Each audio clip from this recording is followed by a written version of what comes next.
sekitar jam 10-11an melihat ke arah atas seberang kamar. Jadi kalau gini ya berarti ke sana kayak gitu. Dalam samar-samar itu ada yaitu pocong. Kelihatan gitu Mas? Kelihatan samar-samar, terus kayak melihatin dia, jadi mereka lihat-lihatan. Akhirnya temannya si Aldo itu balik buru-buru pulang dan nggak menceritakan, besoknya baru diceritain. Ada satu temen namanya Iqbal Om. Jadi suatu hari dia merokok di luar kosan di depan gerbang. Nah di kosan itu jadi di seberang itu ada lapangan kosong, dan itu ada satu pohon, kalau nggak salah akasia atau apa, saya juga udah lupa Om. Jadi itu pohon lumayan gede lah, setinggi tiang listrik. Nah tengah malam itu dia nongkrong nyebat gitu sendirian. Nah tiba-tiba dari seberang itu, dari pohon itu muncul sosok tinggi, mungkin si genderuwo sih Om maksudnya. Nah si Iqbal tuh iseng, dia ambillah batu, dilempar. Nggak tahu itu ada hubungannya atau enggak Om. Besoknya dia hernia.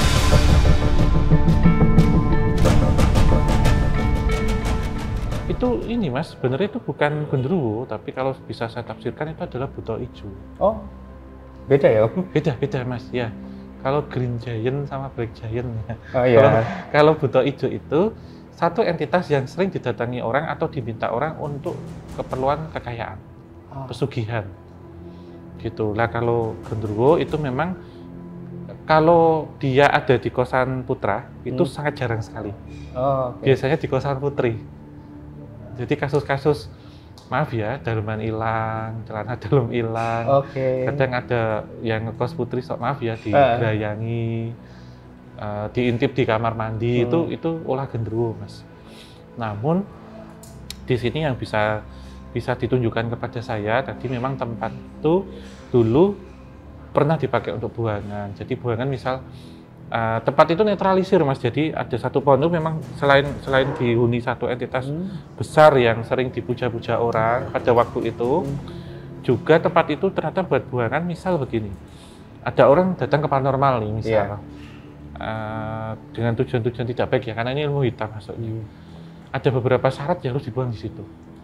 Gitu. Entah di situ membuang sesuatu hal tujuannya tumbal, atau juga tujuannya untuk sesajian. Ada juga yang membuang di situ itu misal orang melepas nih, ngelorotin ilmu. Jadi seseorang yang mungkin pernah pakai pelet, pakai susuk, pakai ilmu kebal, raja kebal, itu dinetralkan di situ Mas. Gitu. Termasuk pusaka-pusakanya juga hilangnya di pohon itu. Nah, ketika ini kemudian dibeli yang pemiliknya, itu sempat pohon itu memang susah dirobohkan. Jadi pinginnya clear waktu itu arealnya. Nah ketika clear ini, memang diperlukan beberapa upacara selamatan yang dilakukan oleh para, misal kita sebut sesepuh atau praktisi yang ada di sekitar. Tetapi karena itu rumahnya, mereka kemudian mencari suatu tempat atau tanah untuk didiami dan memilah tempat itu. Dan beberapa entitas seperti pocong yang mendatangi itu sebenarnya hasil ataupun mereka tumbal dari praktik itu. Jadi mereka seolah-olah mengeksistensi untuk minta tolong Mas. Makanya tidak mengganggu ya Om? Tidak mengganggu, karena definisi mengganggu itu adalah ketika orang itu gampang sakit. Terganggu secara psikis, kejiwaan, gampang marah, males atau apa. Sering sakit atau mencelakakan kan Mas, misalkan jalan dari lantai 2 ke lantai 1 terjatuh. Tapi kalau sekedar menampaki, ingin mengajak interaksi atau berbicara, itu masuk ke dalam mereka eksistensi atau minta tolong.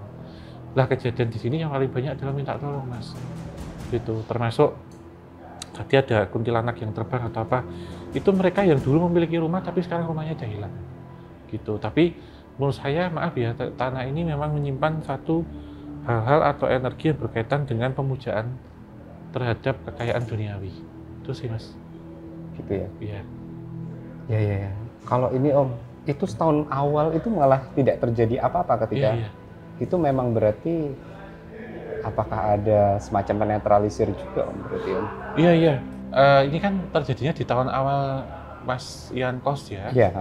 Sebenarnya begini, mereka itu sebenarnya sudah lama ya ada di situ. Tetapi mungkin maaf jika saya salah atau mungkin Mas Yan harus diingat-ingat. Saya melihat atau merasakan satu teman kos yang mungkin dia lebih dulu tinggal di situ, tapi kemudian orangnya ini mungkin agak tertutup ya. Ketika jalan berapa bulan, di atas 8-7 bulan, dia pindah atau dia pergi.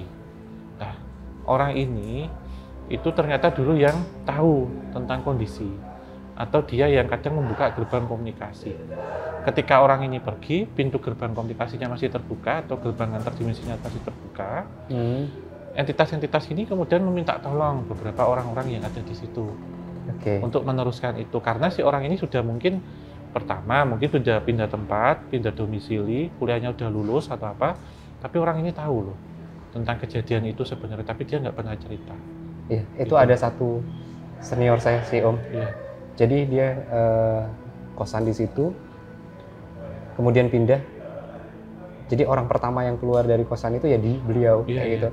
Habis itu dilanjutin nama adiknya di kosan itu. Emang ada yang pindah seperti itu. Iya. Tapi memang karena mungkin dia angkatan di atas kita, jadi kita tuh agak jarang berkomunikasi dengan beliau. Iya. Ini saya lihat tadi ada begitu Mas. Jadi ada seseorang yang itu sudah tahu kondisinya gitu, dan bahkan kalau tadi sempat melihat ada anak kecil ya, itu saya bilang itu bukan anak jin Mas, tapi anak yang sengaja ditaruh di situ. Boleh dibilang kalau kita sebut kayak bayi bajang ya, ataupun dia sebenarnya anak yang keguguran dulu Mas, yang dia di situ. Kemudian ada satu sepeda itu sebenarnya itu satu hal yang diberikan sebagai sesaji. Oh gitu. Jadi kalau saya lihat memang entitas itu banyak banget, A sampai Z ya. Iya. Tapi saya menangkap satu energi yang paling besar yang cocoknya itu tadi. Dia berkulit hijau tapi berbulu warna hitam. Iya, itu jelas banget. Saya masih ingat warna kulitnya jadi kayak hijaunya itu kayak hijau sirsat itu. Iya. Bulu-bulunya mungkin hampir kayak jarak-jaraknya kayak renggang.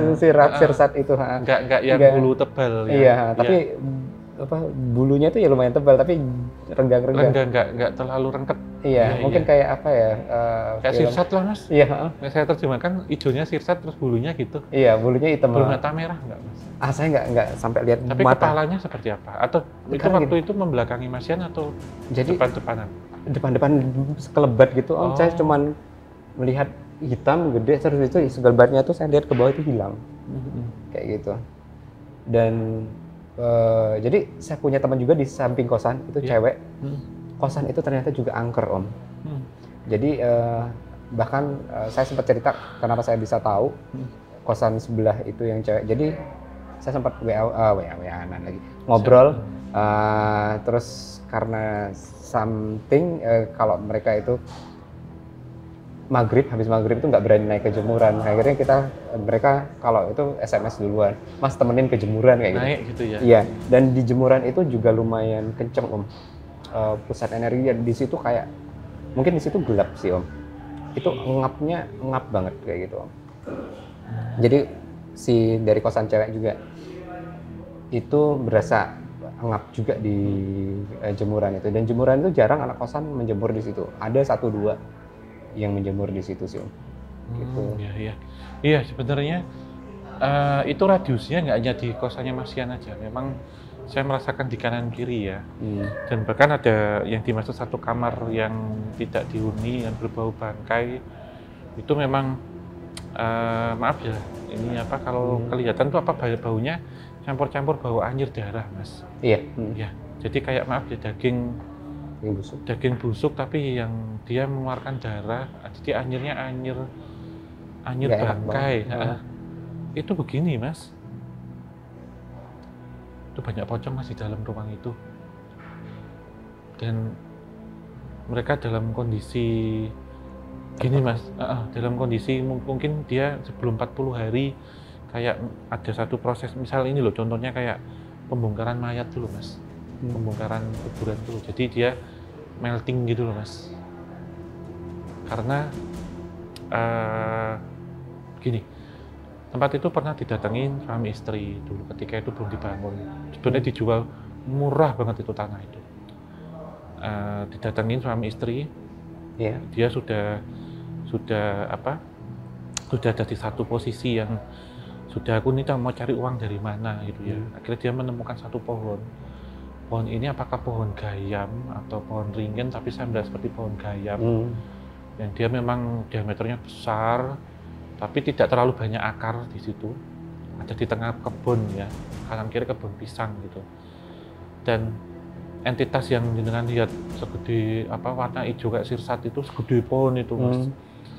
Dia datang ke situ kemudian menyetujui dengan beberapa obor rampe. Akhirnya ketika nanti kamu punya anak pertama, sebenarnya orang ini sudah nikah lama juga nggak dikaruniai putra itu. Berikanlah anakmu itu untuk ini gitu. Ternyata iya, tidak lama kemudian hamil, melahirkan, anaknya masih kecil tapi kemudian mati misterius ada di situ. Dan ternyata entitas yang dimaksud itu menjadi seperti junjungan gitu. Ya, di satu junjungan gitu. Mereka kemudian kayak raya gitu. Tapi harus ada satu tumbal yang diberikan. Tumbal itu berasal dari bisa orang di sekitarnya misal pekerja atau dicarikan. Nah, singkat cerita, tumbal-tumbal itu diambil mereka ketika mati tanah kuburannya itu harus dibawa, Mas. Tanah kuburannya itu setiap beberapa hari sekali harus ditaburkan di pohon itu. Jadi di kosannya jenengan. Ternyata tanah-tanah kuburan itu berasal dari mereka-mereka yang diberikan untuk tumbal itu. Nah, ketika akhirnya suami istri ini meninggal, mereka pun tertarik masuk di situ. Dan saya merasakan ketika malam-malam tertentu selalu ada suara tangis di pojok. Suara tangis dan minta tolong di situ. Jadi pengen dibebasin. Karena saya melihat di situ ada sepasang orang yang dirantai. Jadi terkadang mereka harus jalan merangkak atau apa, seperti ada sesuatu yang jalan di atas terus. Tapi jalannya itu bukan juluk itu bukan. Tapi kayak ini loh Mas, kayak ngerangkai, kayak ngerambat gitu. Gitu. Nah, satu ruang itu sebenarnya si pemilik ini nggak tahu, pemilik yang beli tanah. Nah, jadi beli tanah murah, tapi nggak tahu historisnya ada apa. Karena saya melihat ketika tempat ini dijadikan seperti tempat pemujaan ya Mas ya. Pohon itu kemudian warga mungkin mencari satu praktisi atau alim ulama untuk merobohkan, untuk menebang. Karena ketika pohon itu ditebang pun beberapa orang melihat getah yang harusnya warna putih, getah itu berwarna merah gitu. Karena ada satu cerita itu Mas, benar, ketika pohon itu mau ditebang, didatengin itu pindah, nggak ada. Tapi ketika ditinggal ada lagi. Kemudian yang kayak kain seliwer itu bukan ini Mas, menyerupai kuntilanak tapi bukan kuntilanak. Itu berasal dari kayak pocong Mas, tapi pocong brodol. Iya. Jadi ininya ketannya itu brodol gitu. Iya. Jadi itu banyak kan pocong di tempat ini. Karena gitu. Kosan yang berdiri di tanah kuburan. Pasti bukan itu bekas kuburan bukan. Tetapi banyak taburan tanah kuburan. Itu Mas. Dan memang terkadang tercium bau-bau bangkai, darah. Sesekali ada tercampur seperti bau pandan. Ada kadang wangi. Bau pandan itu Mas, bau ronce, kembang setaman gitu. Setaman ya. Terus ada minyak mawar. Ini properti kematian semua Mas. Iya. Itu. Jadi sempat saya namanya Wawan. Menjelang subuh dia bangun karena mencium wangi semerbak bunga. Jadi ketika setengah sadar itu dia melihat ke arah luar, kebetulan jendelanya nggak tutup tirai, itu kayak ada semacam sosok gelap tapi wanita kayak gitu. Tapi mukanya hitam nggak kelihatan, jadi seperti itu. Jadi dibilang kunti bukan, gundul bolong juga bukan ya, seperti itu. Jadi tapi setelah itu wangi banget baunya kayak gitu. Akhirnya dia wudhu, sholat tahajud untuk menenangkannya. Langsung dia pagi-pagi gedor ya, Mas, asem aku diganggu, cerita seperti itu. Iya, Gitu sih. iya. Ini jadi nanti beberapa saya track nanti Mas kan konfirmasi ya. Iya. Iya. Selain ini Mas, kalau tadi entitas perempuan yang bermuka hitam, itu mereka yang melakukan Mas, melakukan pemujaan itu, pesugihan. Gitu. Gitu. Dan terkadang baunya itu nggak selalu pandan yang wangi atau kembang setaman, bunga kamboja. Padahal di situ nggak ada pohon kamboja. Nggak ada. Ya itu Mas. Jadi semua properti kemadan yang ditaburkan di kuburan itu pindah ke kosan. Kalau boleh dibilang. Iya. Gitu. Bahkan ada pocong kecil, itu barang anak-anak nangis, anak-anak kecil nangis. Itu anak-anak itu dari itu Mas. Lah, buangan tempat yang dimaksud buangan selain tadi orang untuk buang ilmu atau apa, ya buangan itu tadi Mas. Jadi itu tanahnya boleh dibilang harus diruat, harus dipindah. Karena banyak sekali jiwa-jiwa yang sudah harusnya istirahat, tapi dibangunkan dan mereka minta untuk kabarnya kalau di agama Muslim ya disolawatin atau mereka harus diselamatin Gitu. agar mereka bisa tenang di sana. Karena apa? Mereka merasa bagian dari rumahku itu ada di rumahmu, yaitu tanah kuburan itu tadi. Jadi semacam masih tersandra di situ ya Mas? Iya. Jadi mereka ibaratnya mau lepas itu masih terikat suatu mungkin perjanjian atau kontrak di tanah itu ya Mas? Di tanah itu, iya. Iya, yang terlihat itu sih Mas, dan bahkan itu tadi saya sampaikan pemiliknya nggak tahu dan memang kemudian ya tahu gitu. Iya. Gitu. Dan jujur sih Mas, Om Hao, pemilik kosan itu adalah orang taat beragama dan berkepribadian baik. Jadi kita pun di kosan itu sangat betah. Karena gini, dari keluarga pemilik kosan itu sangat perhatian dengan anak-anak kosannya. Bahkan melengkapi fasilitas itu, mulai dapur, gas itu mereka menyediakan gratis, sampai air minum agar anak-anak kosan itu nggak kehausan, nggak keluar biaya untuk air mineral. Itu dia menyediakan mesin air itu seperti itu. Dan setiap ada acara keluarga, anak-anak kosan pun dilibatkan, dibagi dengan dibagi misalnya nasi berkat kayak gitu. Itu maksudnya sangat baik, dan kita pun pindah dari kosan itu memang bukan karena ketakutan atas horornya kosan itu. Jadi kita pindah karena kita memang harus pindah. Misalnya saya waktu itu karena sudah selesai kuliah, jadi saya harus pindah. Teman-teman saya pun rata-rata pindah itu karena sudah selesai kosan seperti itu. Dan gangguan itu tidak sampai yang seperti Om Hao bilang tadi, nggak sampai yang menyakitkan jiwa ataupun raga seperti itu. Jadi memang seolah pengen berinteraksi, menunjukkan entitas mereka seperti itu sih Om. Dan mereka tidak pernah bersinggungan secara fisik. Kecuali mungkin tadi saya yang agak dipegang itu sih Om. Hanya ini ya, eksistensi. Dan sebenarnya pada dasarnya minta tolong Mas, untuk ngelepas mereka gitu. Kalau sampai hari ini tuh setahu Mas Ian sendiri, kosannya ini masih aktif Mas? Sampai sekarang masih aktif Om Hao. Jadi kosan ini masih aktif dan masih berpenghuni. Keluarga kosan pun, pemilik kosan ada yang tinggal di situ juga. Jadi memang kosan itu bagus dan fine aja. Jadi terakhir pun mungkin ada yang beda angkatan yang menceritakan hal yang sama seperti saya. Itu pun keluar karena harus pindah. Iya. Dan apa ya? Tadi kita bertahan di situ karena kosannya memang bagus, nyaman, dan dari keluarga pemilik kosan juga sangat baik kayak gitu sih Om. Iya. Kalau dengan pemiliknya Mas masih menjalin silaturahmi atau sempat ngobrol terakhir tentang apa gitu?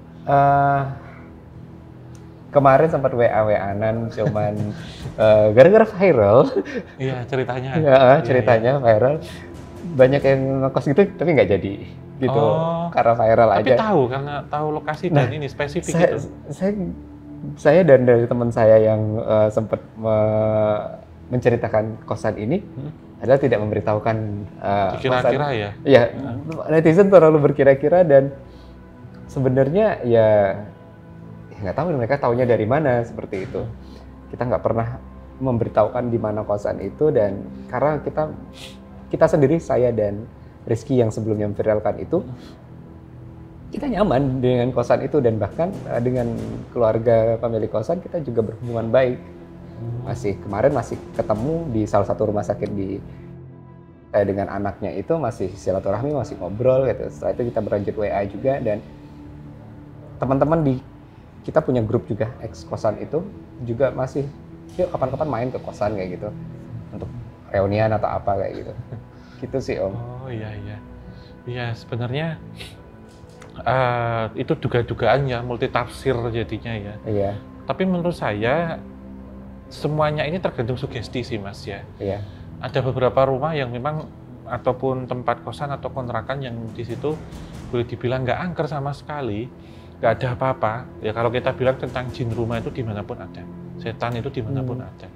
Tapi ketika kemudian kita tersugesti dengan tempat itu, ini serem, ini ada ini, pikiran kita akan menciptakan pertama. Yang kedua adalah mereka entitas astral yang di kanan kiri ini sebenarnya nggak ada apa-apa, netral. Mereka kemudian ingin eksis menyerupakan diri dan apa yang dipikirkan, sehingga menciptakan tempat itu angker Mas, karena pikiran kita dan rasa takut kita berbanding terbalik ketika memang tempat itu angker, horor, ada sesuatu, bahkan maaf ada pembantaian di situ. Iya. Tapi kita nggak tahu, kita tidak mencari tahu, kita nyantai-nyantai di situ nyaman, insya Allah, karena sugesti dulu pertama. Jadi pertama kita harus menyikapi ini dengan biasa saja. Kalaupun tidak ada juga nggak usah mencari tahu, karena itu bisa menjadi faktor psikis kita lebih tertekan itu.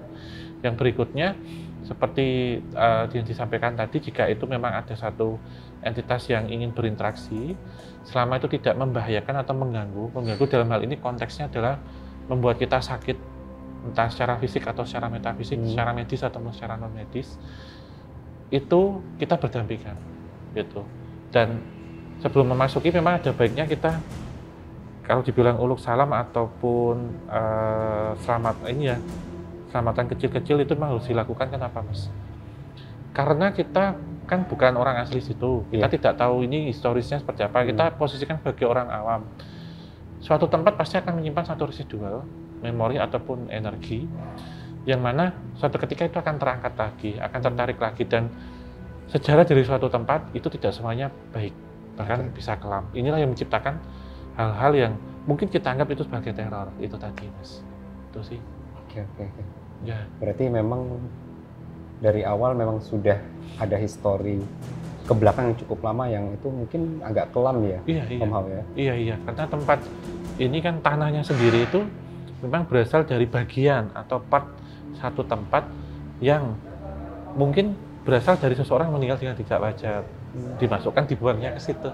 Gitu sih Mas. Mungkin sebelum kita akhiri nih Mas Ian, mungkin Mas Ian ada pesan nggak untuk teman-teman nih yang mungkin baru kuliah, baru kerja di Jogja, atau di tempat lain, kos-kosan, itu ada baiknya seperti apa jika menemukan tempat seperti ini, terus apa yang kita sikapi? Gitu. Mungkin kalau saya, kalaupun mencari kosan, pastikan itu sesuai dengan kenyamanannya teman-teman. Kemudian apabila menemukan hal-hal sesuatu yang janggal, kembalikan lagi sama yang kuasa, itu membentengin diri kita sendiri, dan tetap positive thinking seperti yang Om Hao bilang tadi. Karena ketika kita positive thinking, apapun gangguannya itu, karena saya juga mengalami sendiri dan teman-teman, itu kita berusaha positive thinking, dan itu membuat kita bertahan sampai 2 tahun, 3 tahun di kosan itu, dan kita nyaman di kosan itu. Jadi kekuatan dari diri sendiri, pikiran, itu yang paling penting sih Om. Ya, gitu. Tapi saya ada pertanyaan terakhir nih Mas. Mitosnya kalau di situ tinggal bisa lama itu prestasi gitu Mas? Atau mereka hanya berapa bulan itu? Kalau kita rata-rata tahunan. Oh tahunan, berarti udah umum ya? Jadi saya nggak tahu kalau di angkatan yang sekarang Om, cuman kalau yang di angkatan saya itu lama-lama tahunan, walaupun dengan gangguan yang awal-awalnya itu bombardirnya lumayan seperti term itu. Tapi mungkin anak-anaknya lagi agak error juga waktu itu, orang-orang yang error juga di angkatan saya itu. Jadi ya kadang mereka bangga, aku habis digangguin kayak gitu. Ya, jadi kayak yaudah itu jadi obrolan kita, jadi pagi itu. Kayak gitu. Kembali lagi ke sugesti dan macam-macam. Iya, betul. Ya, karena ada di beberapa tempat itu yang ketika bisa 1 tahun itu sudah prestasi, mereka hanya 3 bulan 5 bulan itu udah pada pindah gitu. Itu nggak ada sih Om kalau di situ, karena Iya. memang keluar memang karena sudah harus keluar. Pindah gitu. ya. Berarti kesimpulannya tempat angker atau apa itu tergantung dari pikiran kita. Betul, Gitu. setuju. Oke, terima kasih Mas Ian. Terima kasih Om Ya, Hal, sehat sehat-sehat selalu. selalu, sampai jumpa lagi. Salam Oke. buat keluarga. Ya, terima kasih ya Oke. Om. Ya, terima kasih untuk Sobat Javanika yang sudah menyaksikan dari awal hingga akhir. Jangan lupa tetap dukung channel Kisah Tanya Jawa dan juga podcast Obrolan Santai dengan cara like, subscribe, nyalakan lonceng, dan juga tinggalkan kritik, masukan, dan saran hanya di kolom komentar. Dan terima kasih untuk Dus Indonesia yang sudah memfasilitasi kita selama syuting. Dan untuk teman-teman penggemar seni, fotografi, dan juga videografi dapat berkunjung dan berbelanja hanya di Dus Indonesia, Camera and Gadget, yang outlet dan tokonya tersebar di seluruh Indonesia. Akhir kata, wabillahi taufiq wal hidayah. Wassalamualaikum warahmatullahi wabarakatuh. Mugi tansah pinaringan rahayu sagung dumadi.